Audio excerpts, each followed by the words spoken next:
Microsoft corporation का software Microsoft Excel के बारे में जो उसका इंटरफेस है उसकी इंट्रोडक्शन के हवाले से हम लोग बात करेंगे। जब हम लोग माइक्रोसॉफ्ट एक्सेल को ओपन करते हैं तो ओपन करने के बाद जो सामने हमें चीज़ नज़र आती है उसके एक एक पॉइंट को आज हम लोग डिस्कस करेंगे और उसमें देखेंगे कि कौन सी चीज़ कहाँ पे है, उसका नाम क्या है, उसके इस्तेमाल का मकसद क्या है। सबसे पहले तो हम लोग ये देखेंगे कि माइक्रोसॉफ्ट एक्सेल को कंप्यूटर के अंदर आप लोग सर्च किस तरह करेंगे या उसको ओपन कैसे करेंगे।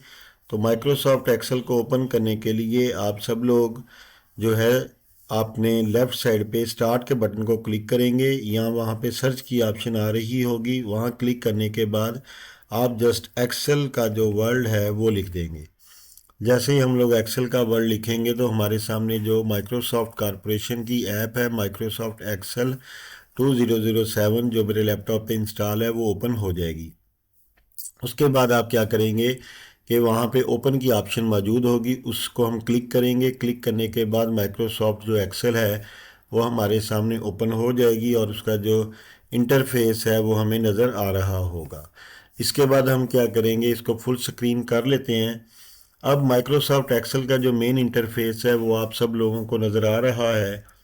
बुनियादी तौर पे जो माइक्रोसॉफ्ट एक्सेल है या जिसे हम लोग स्प्रेडशीट का नाम भी देते हैं, ये सॉफ्टवेयर जो है ये माइक्रोसॉफ्ट कॉरपोरेशन वालों ने बनाया था और ये विंडोज़, एंड्रॉयड मोबाइल और Mac operating system, iPhones operating system के ऊपर दस्तयाब है। अब अगर मैं इसकी बात करूं कि ये जो हमारा माइक्रोसॉफ्ट ऑफिस में माइक्रोसॉफ्ट एक्सेल है जिससे हम लोग स्प्रेडशीट का नाम भी देते हैं, इसके यूजेस क्या हैं। तो यूजेस में जो सबसे इम्पोर्टेंट है वो है डाटा जो है वो हम इसके अंदर रोज़ एंड कॉलम फॉर्मेट में सेव कर सकते हैं, डाटे को स्टोर कर सकते हैं, डाटे को ऑर्गेनाइज कर सकते हैं, डाटे को मुख्तलिफ अंदाज में हम यहाँ पे रिप्रेजेंट कर सकते हैं। अकाउंटिंग के हवाले से फार्मूले अप्लाई कर सकते हैं, साइंटिफिक नोटेशन के हवाले से कोई भी वर्किंग है वो माइक्रोसॉफ्ट एक्सेल के अंदर हो जाएगी। सिंपली जितनी भी कैलकुलेशंस हैं वो सारी की सारी माइक्रोसॉफ्ट एक्सेल या स्प्रेडशीट के अंदर पॉसिबल हैं और बड़ी आसानी के साथ यहाँ पे मुकम्मल हो जाती हैं। इसके अलावा माइक्रोसॉफ्ट एक्सेल में बड़ी अहम खसूसियत ये है कि इसके अंदर हम लोग अपने डाटे को ग्राफ और चार्ट्स की शक्ल में बड़ी आसानी से देख सकते हैं और उसके ग्राफ और चार्ट्स बना सकते हैं, जिसकी वजह से होता ये है कि हम विजुअली जो हमारी अंडरस्टैंडिंग है माइक्रोसॉफ्ट एक्सेल के साथ वो बहुत ज़्यादा इंक्रीज़ हो जाती है। और चार्ट और जो है हमारा ग्राफ बनाने से एक फ़ायदा और होता है कि हम अपने डाटे को बआसानी मुख्तलिफ स्टाइल के अंदर एनालाइज कर सकते हैं। तो ये हमारे कुछ माइक्रोसॉफ्ट एक्सेल के जो फ़ायदे थे वो मैंने आपसे डिस्कस किए। हम माइक्रोसॉफ्ट एक्सेल की जब हम लोग फाइल ओपन करते हैं तो वो मेन जो सामने हमारे पास इंटरफेस ओपन होता है उसमें उसको हम लोग वर्कबुक का नाम भी दे सकते हैं। और एक वर्कबुक जो है वो मुख्तलिफ़ किस्म की जो हमारे पास वर्कशीट्स हैं उन पे मुश्तमल हो सकती है। लेट्स सपोज नीचे देखें तो नीचे शीट 1, शीट 2, शीट 3 ये ऑप्शंस आ रही हैं। ये मुख्तलिफ़ शीट्स हैं जो मिल के हमारी एक वर्कबुक को कंप्लीट करती हैं। तो यहाँ पे मैं अपने देखने वालों को, अपने जो मेरे स्टूडेंट्स हैं उनको एक रिक्वेस्ट करूँगा कि हमारी वीडियो को कंप्लीट देखा करें। कंप्लीट देखने से ही हमारी वीडियो के मकासद हासिल होंगे। हमारी वीडियो ज़्यादा लंबी हो तो 30 मिनट तक होती है। अगर बहुत ज़्यादा बड़ा प्रोजेक्ट है या बहुत बड़ा काम आप लोग कर रहे हैं, उसकी अंडरस्टैंडिंग ले रहे हैं। आज हम लोग बात कर रहे हैं माइक्रोसॉफ्ट एक्सेल स्प्रेडशीट की। अब इसके अंदर आपको सामने देखें तो डिम लाइंस नज़र आ रही हैं और उसके ऊपर ABCD लिखा हुआ है, जबकि लेफ़्ट साइड पे अगर आप लोग देखें तो हमारे पास 1 2 3 4 5 6 ये सारा लिखा हुआ है। जो 1 2 3 4 5 6 7 8 9 है ये हमारे पास स्प्रेडशीट्स की जो है रोज़ हैं और ऊपर जो ABCDEF है ये हमारे पास इस स्प्रेडशीट के जो कॉलम्स हैं जिनको ऊपर स्पेसिफिक नाम दे दिया गया है। और मज़ीद अगर मैं इसको एलेबोरेट करूं तो हमारे जो एक स्प्रेडशीट जो आपको सामने नज़र आ रही है इसमें जो टोटल नंबर ऑफ़ रोज़ हैं वो होती हैं हमारे पास 10,48,576। तो हमारे पास नंबर ऑफ रोज कितनी होंगी? 10,48,576। और ये हमारी रोज हैं। अगर मैं कॉलम्स की बात करूं तो हमारे पास जो नंबर ऑफ कॉलम्स हैं किसी भी एक स्प्रेडशीट के अंदर वो 16,384 होंगे। और ये हमारे पास क्या है? कॉलम्स हैं। ये हमारा टोटल जो है नंबर ऑफ सेल्स को जो मिल के बनते हैं। और इसके बाद मैं आपको एक चीज़ और बताता चलूँ कि वर्कशीट के अंदर तमाम लाइंस अगर आप गौर से देखें तो आपको डिम नज़र आ रही हैं, जबकि जहाँ पे मैं क्लिक करता हूँ उस सेल की जो लाइंस हैं, बॉर्डर्स है, वो बोल्ड हो जाता है ब्लैक कलर में। तो ये जो बोल्ड हो रहा है इसको हम लोग एक्टिव सेल का नाम देते हैं। एक्टिव सेल से मुराद है कि यहाँ पे आप जितनी भी वर्किंग करना चाहें वो आप लोग कर सकते हैं। ये एक्टिव सेल का एक सेल रेफरेंस होता है, सेल एड्रेस होता है। ये सेल एड्रेस किस तरह बनता है ये भी मैं आपको बता देता हूँ। यहाँ पे अगर मैंने क्लिक किया तो एक्टिव सेल बन गया, लेकिन इसके ऊपर देखें तो सी जो है वो हाईलाइटेड है और लेफ्ट साइड पे देखें तो 4 जो है वो हाईलाइटेड है। तो ये दोनों को मिलाया तो ये C4 जो है इसका एड्रेस है। और ये अगर देखें यहाँ पे तो C4 आ रहा है। ये असल में यहाँ पे जो है C4 इस सेल का एड्रेस है। मैं कहीं और क्लिक करता हूँ, देखें यहाँ पे क्लिक करता हूँ तो यहाँ पे क्या आ रहा है? M11। तो यहाँ देखें तो ये M हाईलाइटेड है आपका कॉलम में, और रो में अगर चले जाएं तो 11 जो है लेफ्ट साइड पे वो हाईलाइटेड है। तो इस सेल का जो एड्रेस है वो बना हमारा M11।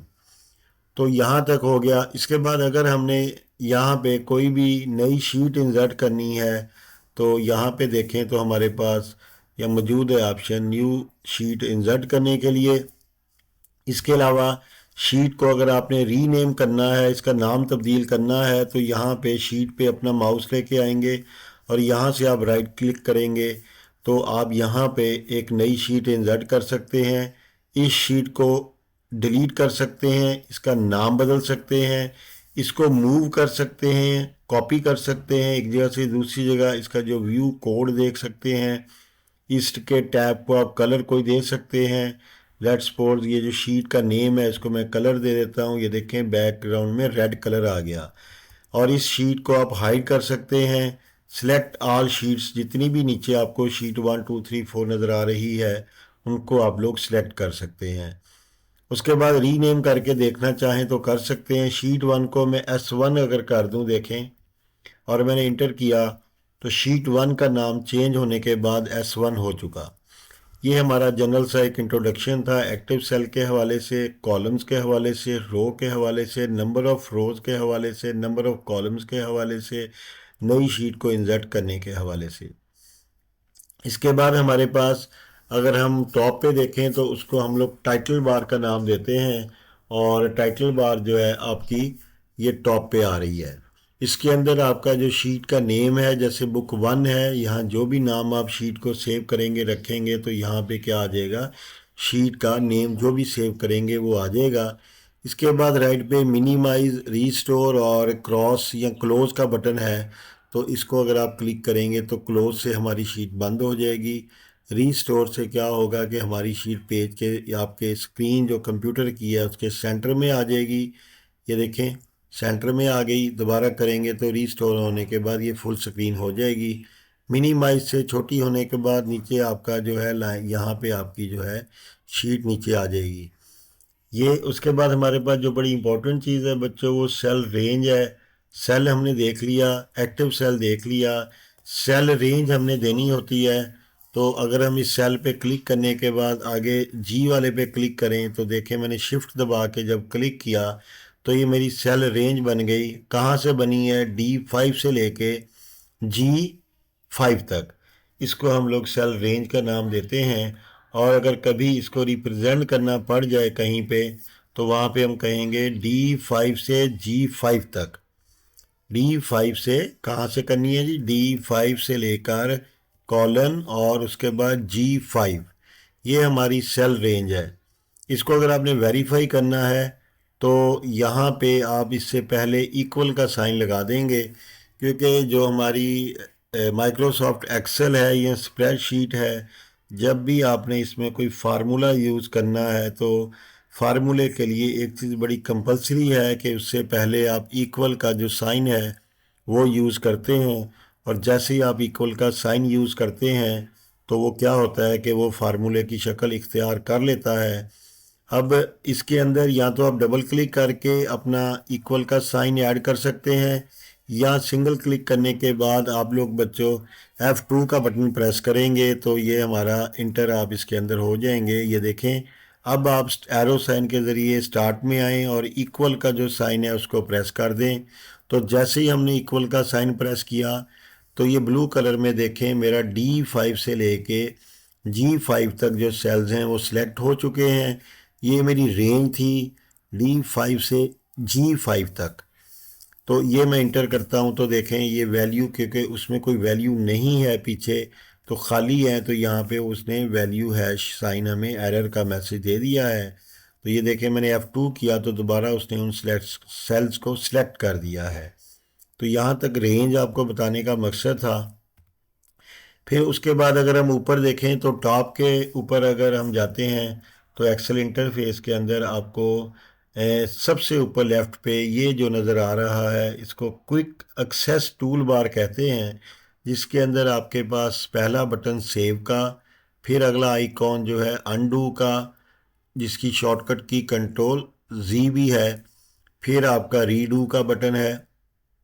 ये मुख्तलिफ किस्म की आपकी जो क्विक एक्सेस टूल बार है उसमें ऑप्शंस मौजूद हैं। अगली बात अगर मैं करूँगा तो टाइटल बार के नीचे अगर आप देखें तो ये आपको मुख्तलिफ किस्म के टैब नज़र आ रहे हैं।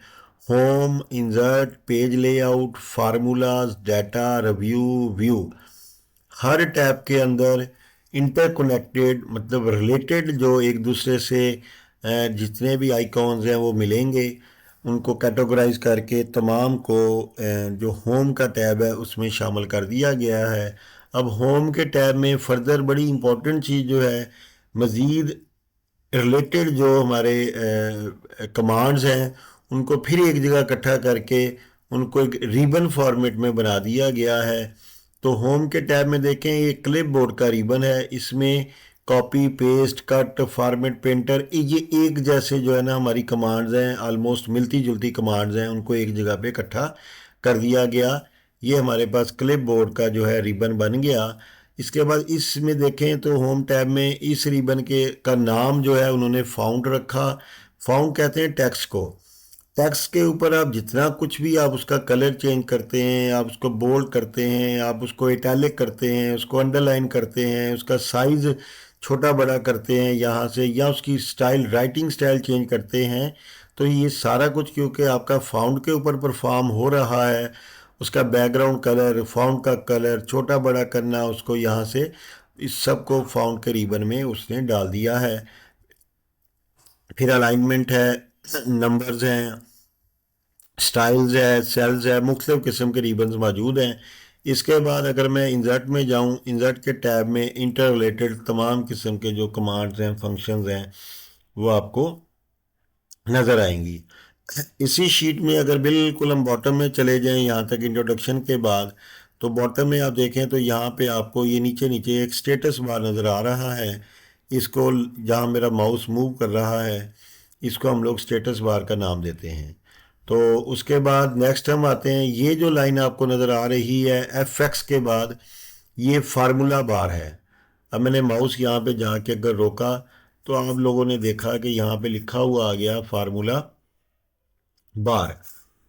इन टैब्स का यूज़ जो है हम एक एक करके आपसे डिस्कस भी करेंगे और आपको हर टैब का जो यूज़ है वो इन डिटेल आप लोगों को हम लोग बताएंगे। लेकिन उन तमाम के ऊपर वीडियोस अलग अलग हमारे चैनल पे मौजूद होंगी। हर टैब का तफसील के साथ यूज़ आपसे डिस्कस किया जाएगा और आपको बताया जाएगा। यहाँ तक एक जनरल आइडिया आपको दिया गया, ओवरव्यू मैंने दिया कि हमारा जो माइक्रोसॉफ्ट एक्सेल है या स्प्रेडशीट है वो क्या है, उसके यूजेस क्या हैं, उसके मेन इंटरफेस में आपको क्या चीज़ें नज़र आती हैं। इसके बाद एक चीज़ और मेन मेन इंटरफेस में आपको नज़र आ रहा है स्क्रॉल बार, ये वाला बिल्कुल राइट पे। स्क्रॉल बार क्या मकसद है इसका, ये देखें ऊपर नीचे करना है। इसको ऊपर नीचे करेंगे, अगर हमारी स्प्रेडशीट में बहुत ज़्यादा आप लोगों ने काम किया हुआ है तो वो आप इसको ऊपर नीचे करके देख सकते हैं। या राइट लेफ़्ट का स्क्रॉल बार ये मौजूद है हमारे पास। इसको आप क्या करेंगे, ऐसे क्लिक करके राइट पे ड्रैग करेंगे तो ये आपका चीज़ों को, पेज को राइट साइड पे आपकी स्प्रेडशीट को लेता चला जाएगा। तो यहाँ तक हमारा जो था आज का जो इंट्रोडक्टरी सेक्शन था, इंट्रोडक्टरी हमारा लेक्चर था, वो माइक्रोसॉफ्ट एक्सेल या स्प्रेडशीट के हवाले से था। तो अगर आप लोगों ने ये तो नई शीट ओपन करनी है तो यहाँ से आप टॉप पे जाएंगे, ऑफिस बटन पे क्लिक करेंगे, न्यू पे क्लिक करेंगे तो हमारे पास नई शीट ओपन हो जाएगी, जिसको हम लोग ब्लैंक वर्कबुक का नाम भी देंगे। मैं एस्केप करने लगा हूँ, मैंने क्योंकि नई शीट ओपन नहीं करनी। अगर आप लोग नई वर्कबुक ओपन करना चाहते हैं तो you just click here blank workbook and then create, click on create. तो आपकी जो जो वर्कबुक है वो आपकी जनरेट हो जाएगी, क्रिएट हो जाएगी और इसके बाद आप उसको यूज़ कर सकते हैं। मैंने अभी इसको क्लोज़ कर दिया। ये हम नेक्स्ट किसी लेक्चर में आपको इसको तफसील के साथ बयान करेंगे। जो कोई पुराना काम पड़ा हुआ है, आपने एक्सेल की शीट सेव की हुई है, उसको ओपन करना, सेव करना, सेव एज करके उसकी कॉपी बनाना, प्रिंट निकालना, ये तमाम ऑप्शंस आपको सिखाए जाएंगे। प्रिंटर के ज़रिए निकाला जाता है। सेव एज में हम लोग कॉपी बना लेते हैं किसी नए नाम से, F12 के ज़रिए भी ये हो जाता है। सेव का बटन फर्स्ट टाइम सेव करने के लिए आप लोग यूज़ करते हैं और इसको एक कोई नाम असाइन कर देते हैं, अप्रोप्रिएट नेम। उसके बाद आप लोग क्या करते हैं कि जब भी कोई वर्किंग आप कर रहे होते हैं तो साथ के साथ जो है आप इसको अपने वर्क को सेव करते रहा करें, क्योंकि लैपटॉप के ऊपर शायद इतना ख़तरा या इतना नहीं डर होता कि हमारा जो है लैपटॉप जो है वो उसकी बैटरी ख़त्म हो जाएगी या एकदम बंद हो जाएगा। तो सेव करने का फ़ायदा ये होता है साथ के साथ Ctrl+S कि आपकी जो वर्किंग है वो मुकम्मल तौर पे महफूज रहती है। और इन फ्यूचर अगर आप कभी उसको यूज़ करना चाहें, बिजली दरमियान में चली जाए, लेट्स सपोज आप कंप्यूटर पे काम कर रहे थे, पाकिस्तान, इंडिया और बांग्लादेश में हालात सबको पता है ऐसे हैं कि दरमियान में बिजली जा सकती है। यूरोप में या अमेरिका के अंदर हमारे जो हमें देखने वाले जो बच्चे हैं या सीखने वाले जो बिगनर्स हैं, वहाँ पे इतनी प्रॉब्लम नहीं है बिजली शटडाउन की प्रॉब्लम, तो वो कभी कभी आती है। तो आज का हमारा लेक्चर जो था वो स्प्रेडशीट के हवाले से था, स्प्रेडशीट की इंट्रोडक्शन के हवाले से था, माइक्रोसॉफ्ट की इंट्रोडक्शन आपको दी। तो आज का लेक्चर अगर बच्चों आपको समझ आया, अच्छा लगा, तो हमारी इस वीडियो को लाइक और शेयर करना मत भूलिएगा। हमारे चैनल को सब्सक्राइब ज़रूर करें। सब्सक्राइब करने से हमारा हौसला बढ़ता है और हम फिर नई वीडियो लेकर आपकी खिदमत में हाज़िर होते हैं।